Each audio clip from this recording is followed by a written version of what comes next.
அனைவருக்கும் வணக்கம். நான் படித்து ரசித்த கதையை நீங்களும் படித்து கேட்டு மகிழுங்கள். கதை பிடித்திருந்தால் அனைவருக்கும் பகிருங்கள். நந்தினியும் வள்ளியும் சாலையை கடக்க முயல திடீரென குறுக்கே வந்தது பைக். ஓய், வீட்டுல சொல்லிட்டு வந்தாச்சா? பைக்கில் வேகமாக வந்த இளைஞன் ஒருவன் நந்தினியை நோக்கி காட்டு கத்தாக கத்திவிட்டு பைக்கில் பறந்தான். நீங்க வாங்கக்கா, அவன் கிடக்குறான் பைத்தியம் பிடிச்சவன். மெதுவா போனாதான் என்ன? இவனெல்லாம் உருப்படியா வீடு போய் சேரவே மாட்டான். கோபத்தில் வாய்க்கு வந்தபடி கரித்து கொட்டினாள் வள்ளி. அதிர்ச்சியில் நந்தினியின் உடம்பே ஆடி போய் விடுகிறது. அதிர்ச்சியில் அவள் உடல் நடுங்குகிறது. நந்தினியை அணைத்தபடி பாதுகாப்பாக சாலையை கடக்க உதவுகிறாள் வள்ளி. 10 நிமிட நடைக்கு பின் இருவரின் ரயில் பயணம் வழக்கம் போல் தொடங்குகிறது. அக்கா வாங்க, இங்கே உட்காருங்க. வள்ளி வழக்கம் போல் இடம் பிடித்து கொடுக்கிறாள். இருவரும் வசதியாக அமர்ந்து கொள்கின்றனர். நந்தினிக்கு பஸ்ஸில் வேலைக்கு வந்து போகும் சிரமத்தை மெட்ரோ ரயில் போக்குவரத்து சிரமமில்லாமல் ஆக்கியது. பஸ்ஸில் பயணிக்கும் போதெல்லாம் பட்ட சிரமங்கள் சொல்லி மாளாது. நெரிசலில் கால் கடுக்க நின்று கொண்டு பயணம் செய்ய வேண்டும். இன்று குழு அறையில் நவீனமான இருக்கைகளில் அமர்ந்து பயணம் செய்வது நிம்மதியை தந்தது. அரை மணி நேர பயணம் என்றாலும் அலுப்பில்லாமல் நிம்மதியான பயணத்தை தொடர்ந்து வீட்டை நோக்கி செல்வாள். வள்ளி தனது இருப்பிடம் வந்ததும் இறங்கிக் கொள்கிறாள். நந்தினி அடுத்த சில நிமிட துரித பயணத்துக்கு பின் இறங்கிக் கொள்கிறாள். அவள் இறங்கி நடக்கத் தொடங்கும் முன் அவள் வந்த ரயில் சில வினாடிக்குள் அங்கிருந்து புறப்பட்டு விடுகிறது. அங்கு ஒரே அமைதி நிலவுகிறது. சில நிமிடங்களில் பயணிகள் அனைவரும் காணாமல் போய்விடுகின்றனர். நந்தினி தம் வீட்டை நோக்கி நடக்கிறாள். 5 நிமிட நேரத்தில் நந்தினி வீட்டை அடைந்து விடுகிறாள். வீட்டை அடைவதற்குள் நந்தினியின் உள்ளத்தில் பல்வேறு சிந்தனை மலர்கள் பூக்கின்றன. தம்மை வரவேற்க சீதனா வாசலில் விழி வைத்து காத்து கொண்டிருப்பாள். அவள் இருக்கும் வரையில் தமக்கு என்ன கவலை? தமக்கு கிடைத்த பரிசுகளை அவளிடம் கொடுத்தால் மிகவும் மகிழ்வாள் என இன்று கம்பெனியில் நிகழ்ந்ததை எண்ணிக்கொண்டே நடந்தாள். அன்று காலை முதலே நந்தினிக்கு காலும் ஓடல, கையும் ஓடல. வேலையின் இறுதி நாளை எட்டி விட்டோமே என்ற எண்ணம் நெஞ்சுக்குழியில் ஆழமாக இறங்கி அவளை நிதானம் இழக்கச் செய்து கொண்டிருந்தது.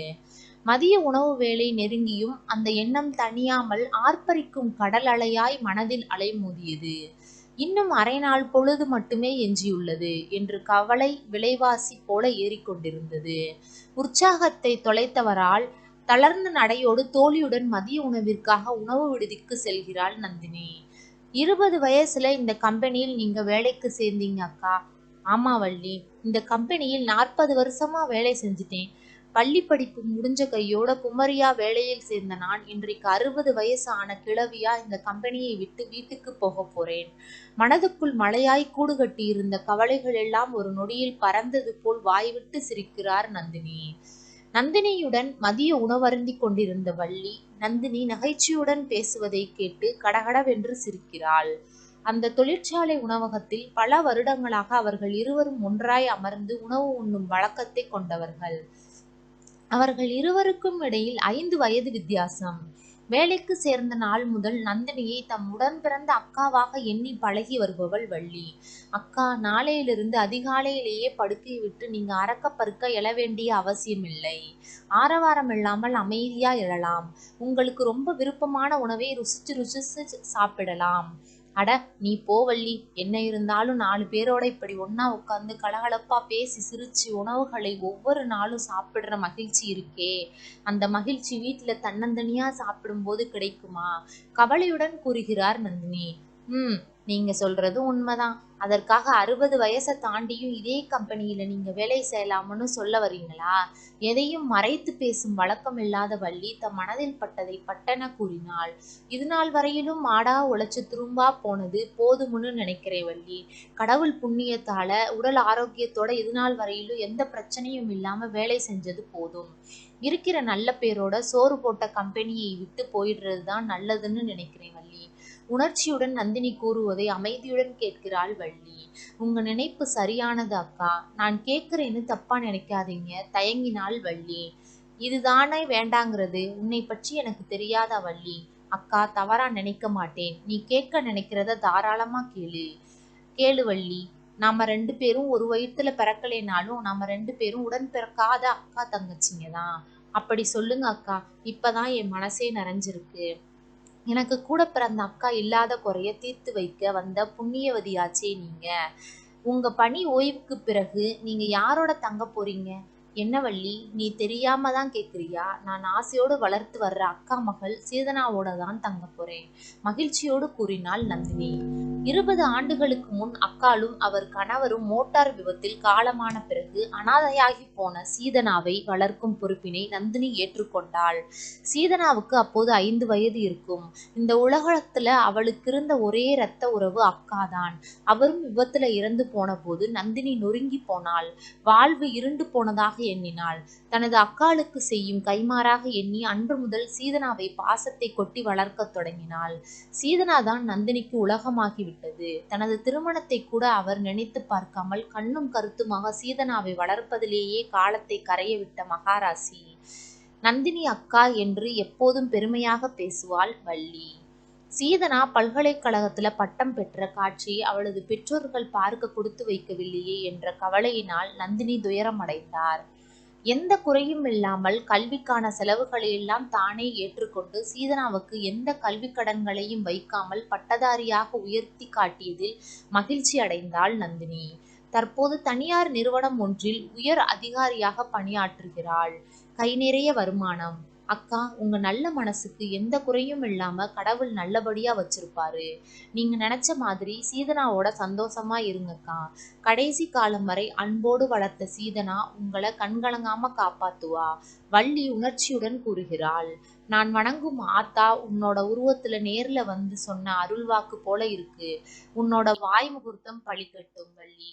அருள் வந்தவள் போல் ஒரு கணம் சிலையாகி போகிறாள் நந்தினி. ஒன்றாய் அமர்ந்து இருவரும் மதிய உணவு உண்ணும் இறுதி நாள் அதுவென்று இருவர் மனதிலும் உதித்திருக்க வேண்டும். இருவர் முகத்திலும் ஒருவித இறுக்கம் பளிச்சிடவே செய்தது. எனினும் அதனை வெளியே காட்டிக் கொள்ளாமல் இருவரும் அமைதியுடன் உணவருந்தி கொண்டிருக்கின்றனர். அணையை உடைத்துக் கொண்டு பாயவிருக்கும் நீரை போல் இருவர் விழியோரங்களிலும் கண்ணீர் ததும்பி நிற்கிறது. அப்போது கேண்டீனில் ஒலிபெருக்கி ஒலிக்கிறது. அங்கு உணவருந்தி கொண்டிருந்த அனைவரும் இடம்பெறப் போகும் அறிவிப்பை கவனமுடன் கேட்கின்றனர். அந்த நிறுவனத்தின் நிர்வாகி செல்வாதான் ஆங்கிலத்திலும் தமிழிலும் பேசினார். இன்று வேலையிலிருந்து ஓய்வு பெறும் நந்தினி அவர்கள் இந்த தொழிற்சாலை தொடங்கிய போது வேலையில் சேர்ந்தவர்.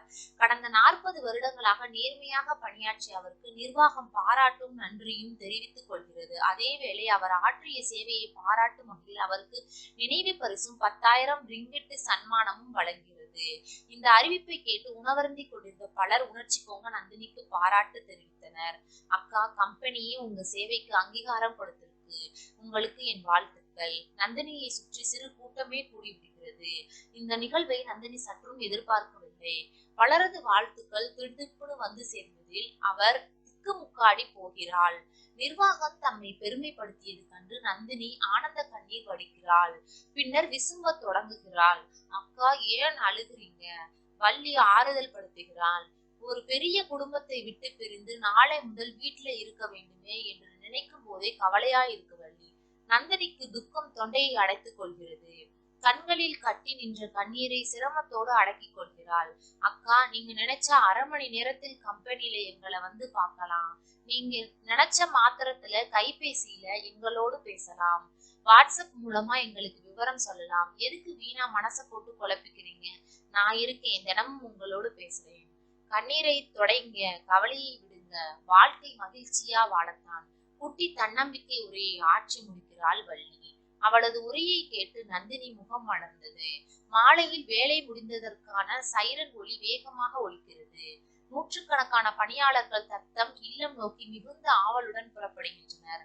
ஆனால் நந்தினி மட்டும் தளர்ந்த நடையுடன் நடந்து செல்கிறாள். கடந்த 40 ஆண்டுகளாக தம் சொந்த நிறுவனமாய் நினைத்து இனிதாய் பணிபுரிந்த நிறுவனத்தை விட்டு இன்றுடன் விடைபெற்று செல்வதை எண்ணும் போது அவரையும் அறியாமல் மனம் சஞ்சலம் அடைகிறது. இதுநாள் வரையிலும் தாம் பணியாற்றிய தொழிற்சாலையில் நாளை முதல் அதன் வாசலில் கூட கால் வைக்க முடியாது என்ற எண்ணம் மனதில் துளிர்த்த போது கவலையின் வாட்டம் முகத்தில் வட்டமிடுகிறது.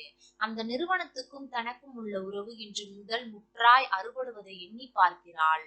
தாம் நேசித்த வேலையகத்தை விட்டு பிரிவது அவருக்கு பெரும் துயரமாக இருந்தது. அவரையும் மீறி கண்களில் கண்ணீர். மனச்சுமையோடு வீடு செல்ல நந்தினி சாலையை கடக்கிறாள். சிந்தனை முடிவதற்குள் வீட்டை அடைகிறாள். அவர் கண்கள் வாசலை நோக்கி பாய்கிறது. தாம் ஆவலோடு எதிர்பார்த்த சீதனா அங்கு இல்லாதது கண்டு வியப்படைகிறாள். உள்ளே ஏதும் வேலையாக இருப்பாள். தம்மை ஆசுவாசப்படுத்திக் கொண்டு வாசலை அடைகிறாள். வாசல் கதவு பூட்டப்பட்டிருந்தது. வேலை முடிந்து இன்னும் வீடு வரவில்லையோ? இது நாள் வரையிலும் ஒரு நாள் கூட அவள் தாமதமாக வீடு திரும்பியதில்லையே. இன்று அவளுக்கு என்ன ஆச்சு? அவளுக்கு ஒரே குழப்பமாக இருந்தது. பூட்டை திறந்து வீட்டிற்குள் செல்கிறாள். தனது வாசிப்பிற்காக வரவேற்பு அறையில் போடப்பட்டிருந்த சிறிய மேசை மீது கடிதம் ஒன்று வைக்கப்பட்டிருந்தது. நந்தினி அதை எடுத்து பதற்றத்துடன் வாசிக்கிறாள். சித்தி, நான் விரும்பியவரோடு வாழ்வதற்காக வெளிநாடு செல்கிறேன். இனி என்னை தேட வேண்டாம். Good bye. நந்தினி மனம் உடைந்து நாற்காலியில் சரிகிறாள்.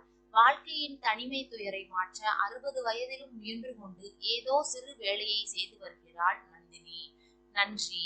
கதை பிடித்திருந்தால் லைக் பண்ணுங்க, ஷேர் பண்ணுங்க, சப்ஸ்கிரைப் பண்ணுங்க. உங்களுடைய கருத்துக்களை கமெண்ட் பாக்ஸில் தெரிவிக்கவும். தங்கள் ஆதரவிற்கு நன்றி.